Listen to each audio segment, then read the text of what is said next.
প্রতিষ্ঠিত হয়ে যাবে, সেখানে কখনো আর অন্যায় কাজগুলো থাকতে পারে না।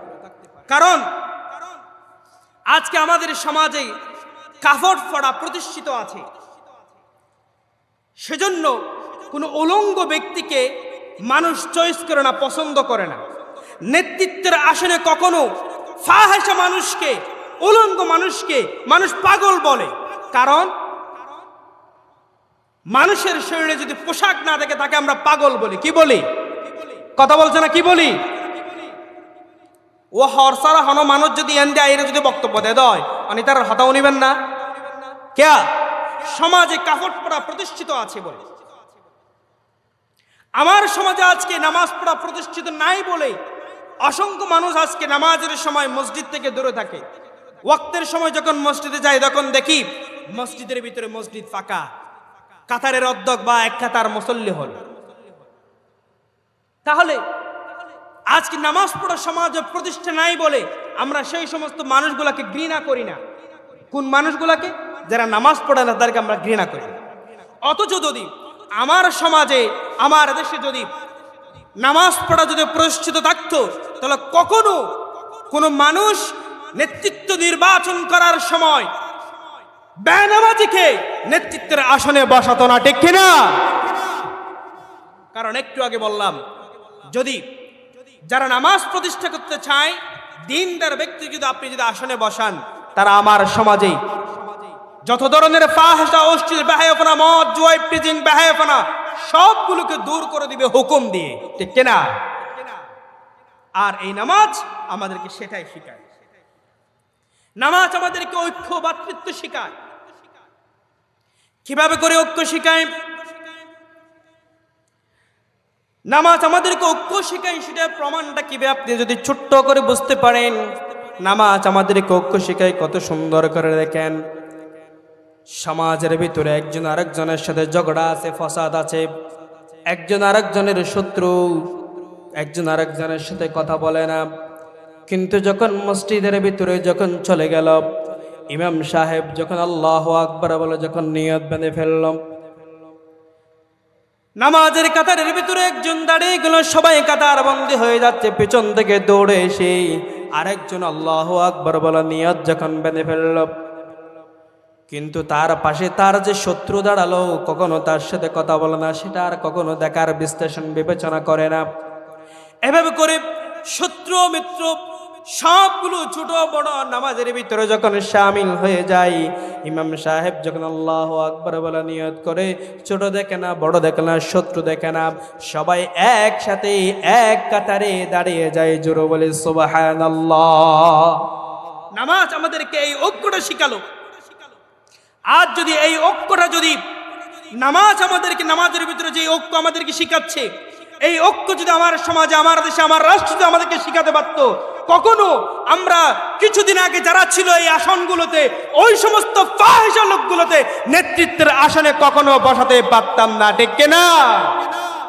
নামাজ আমাদেরকে ভ্রাতৃত্ব শেখায়।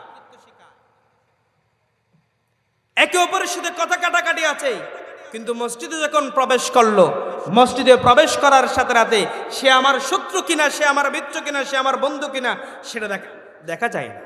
সবাই এক কাতারে দাঁড়িয়ে একে অপরের সাথে বন্ধুত্ব সুলভ আচরণ, ভ্রাতৃত্ব সৃষ্টি হয়ে গেল।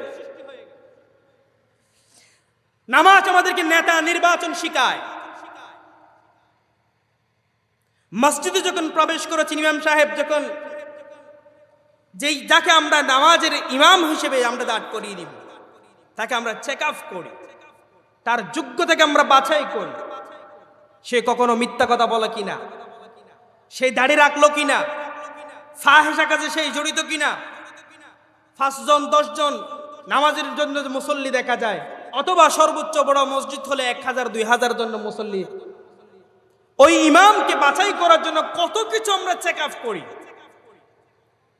কিন্তু সমাজের যাকে, রাষ্ট্রের যাকে নেতৃত্বের আসনে বসাবো, তাকে কি আমরা কখনো এভাবে করে চেক আপ করেছি? সে নামাজে কিনা, সে আল্লাহওয়ালা কিনা, কোরআন পড়তে পারে কিনা, নামাজের ভিতরে শামিল হয় কিনা, নামাজ প্রতিষ্ঠা করতে চায় কিনা? আপনি যে নামাজের কথা আমাকে বললেন, আমি নামাজের কথা বললাম। নামাজ আমাকে কি শিক্ষা দিল? নামাজ আমাকে শিখালো নেতা নির্বাচন। আমাকে নেতা বাছাই করতে হবে। এমন নেতা, যেই নেতাকে আমি আমার সেই আসনে বসালে বলে সেই সমাজের ভিতরে নামাজটাকে প্রতিষ্ঠা করবে। নামাজ প্রতিষ্ঠার মধ্য দিয়ে সমাজে যতগুলো খুন খারাপি, মদ, জুয়া, ইয়াবা, প্রিজিং, বেহায়াপনা সব কিছুকে হুকুম দিয়ে দিয়ে সমাজ থেকে সে বাদ করে দিবে। ঠিক কিনা? এই নামাজ আমাদেরকে সেটা শেখায়। নামাজ আমাদেরকে আনুগত্য শেখায়। কিভাবে করে? আমার সময় হলো বলবো, প্রায় 1.5 ঘন্টা হয়ে গেল, যদি আমার সময় শেষ হয়ে যায় বলে দিবেন একটু। নামাজ আমাদেরকে আনুগত্য শেখায়। কিভাবে করে? নামাজের ভিতরে যখন আপনি দাঁড়ালে ইমাম সাহেব যখন আল্লাহু আকবার বলে যখন নিয়ত বাঁধলো, ইমাম সাহেব কেরাত শুরু করে দিল। ইমাম সাহেব যখন কেরাত পড়তেছে, ইমাম সাহেবের কেরাতের ভিতরে যদি কোনো ধরনের ভুল যদি হয়ে যায়, পিছন থেকে মুয়াজ্জিন সাহেব আবার লোকমা দিয়ে সংশোধন করে দেয়। ঠিক কিনা? আমরা যখন তারাবির নামাজে দাঁড়িয়ে যাই, ভয় হয় কখনো পিছন থেকে কোনো লোকমা দেয় কিনা। এজন্য সকাল থেকে কোরআন পড়তে থাকি। কারণটা হচ্ছে নামাজ আমাকে আনুগত্য শিখালো। নামাজ যখন দাঁড়ালো, ইমাম সাহেবের যদি কোনো ধরনের ভুল যদি হয়ে যায়, ভুল পড়ার কোনো সেখানে সুযোগ নাই, পিছন থেকে লোকমা দেয়।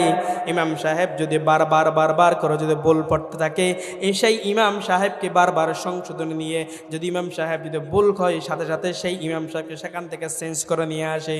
অথচ আজকে আমার সমাজে, আমার দেশে, আমার রাষ্ট্রে যত ধরনের ভুলগুলো সমাজে প্রতিষ্ঠা করে, ওই সমস্ত ভুল ব্যক্তিদেরকেও আমরা বারবার বাহবা দিয়ে যাই।